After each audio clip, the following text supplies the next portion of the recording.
We've been talking about some great players, and we spent a little bit of time talking about Shaq. And we talked about Scott's Pistons beating the Lakers.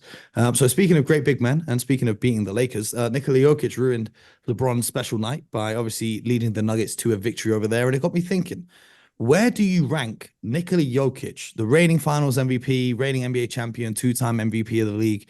Where do you rank him amongst the all-time great big men of NBA history?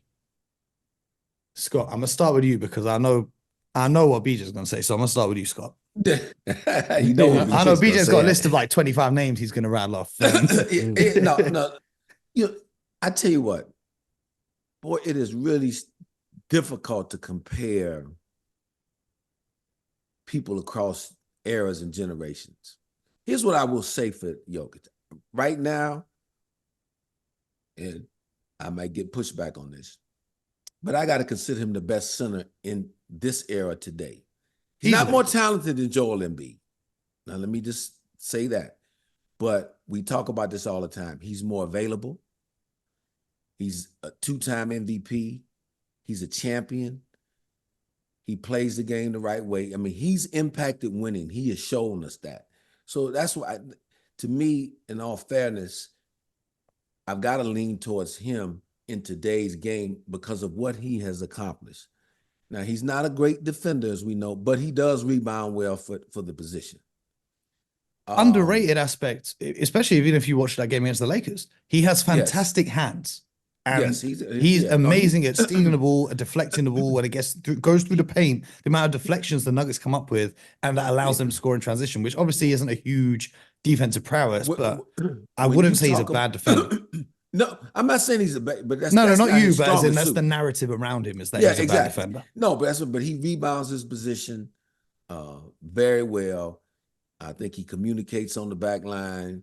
You know, he's smart. He's become a valuable team defender for them.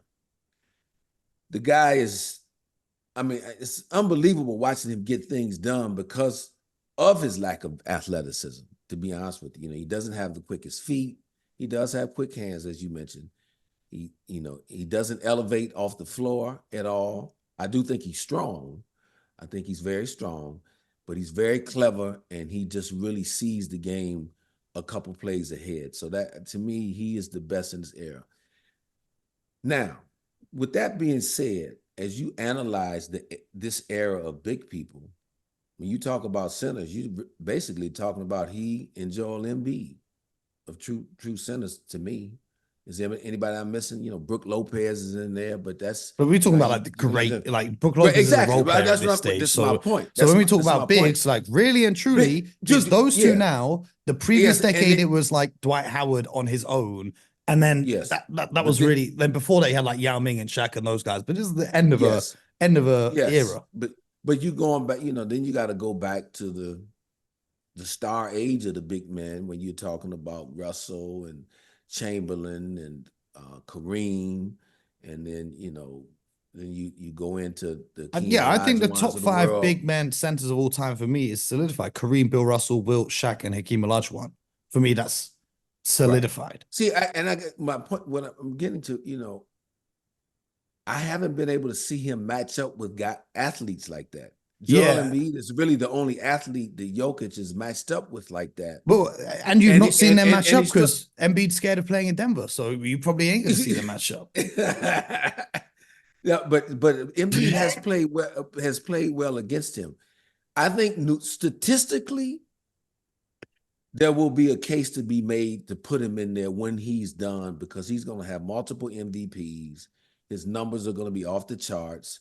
He's going to, from scoring, assisting to, multiple championships after this year. Yeah, if he wins another championship. After watching last night. He's going to have a very good written case to go in there. But, boy, the athleticism of all these other guys I mentioned before makes it tough for me to put him in that top five right now of all time. What would he have to do in order to crack that top five? Because those are five of the best players those top five centers might be. I think what he's saying, listen to what Scott is saying. There's a certain, when you're evaluating players, everyone has a crack in their game, if you will. there's a certain physical limitation that I don't care what we do. I don't care what the numbers say that he will be facing. So for instance, we have these top 5 players, but let me tell you something. He didn't have to play against a Moses Malone. And by the way, Moses Malone was the guy who tutored Hakeem Olajuwon, who you just named in your top 5. There's no Hakeem Olajuwon without Big Mo. Okay. Ralph Sampson predated all of these guys in many ways because he was the blueprint for what you're watching right now when you say Wembanyama. Okay. So we know that there's a level of athlete that he just hasn't seen. For instance, there was a Daryl Dawkins. That was a different level of athlete that he just hasn't seen. Okay. And I'm not taking away anything. I love Jokic for one. I love Jokic because he's carried on the tradition of a big. He's not a big trying to be little. He's actually a big who is big, and he plays big, and he punishes these little guys when they come with the small ball stuff. He is a great player in his era because he has the mentality of not a tall guy, but a big man. So he deserves to be in the conversation. However, I played against Sabonis. Arvydas. Just for anyone. I played against Arvydas Sabonis. The original. Okay. I played against Arvydas. And I saw him before the injuries. Okay. If Arvydas was playing in the NBA prior to the injury, he would have been in the top 50 or top 75, whatever the thing. Without question. He was that level of athlete, that level of passer, and he's bigger, stronger, more athletic than these guys are. I just want to say, Gilbert Arenas, if you're listening, I'm very sorry that you have to hear that. No. Yeah, I know how you feel about European players. I'm sorry, Gilbert. Arvydas Sabonis, okay? Arvydas Sabonis was that guy. I saw this guy, okay? There was a different level of athlete. David Robertson was a different level of athlete. No question. Nate Thurman. Okay. All these guys, you know what I mean? Like, these guys were a different level athlete. This guy, Jokic, and then I'll let it go. He is in the conversation, whatever it is, because he's carried on the tradition, which we, and I say we, the caretakers of the game, right? Currently, we try to eliminate this mentality. That's a fact by going small ball. And Jokic, thank goodness, came about and said, whoa, hold on. And Embiid and these guys. And now anybody who plays small ball versus Jokic, you're going to get that 35, 12, and 12 and a loss. Because you can't play small ball versus him. And that's all we're saying, Mo, because it was a different time. There was a time, Mo, where any big thought it was an insult for you to even consider doubling. Listen to what I'm saying. There was big guys took pride in saying this was their office in that paint. No question. Okay. If Scott and I drove in the lane, they would run up the court and say, now listen, you got that one layup. Be lucky you got that one. Don't come down here again. Okay. And you know, it reminds me of something.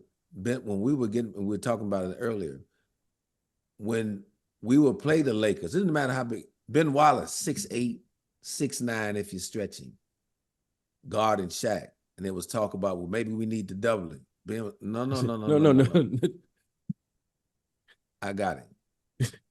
So that, to BJ's point, that was, that's how big men were cut. Well, this is how I'm watching. Like, I'm watching the Lakers game. The Lakers are saying, Rui Hachimura, he guarded him more. You guard Jokic, and so Anthony Davis can help. Yeah, no. It's crazy to me. It's good. Do you know what I often think about? Obviously not in the same stratosphere of the players we've mentioned, but do you guys remember Jahlil Okafor?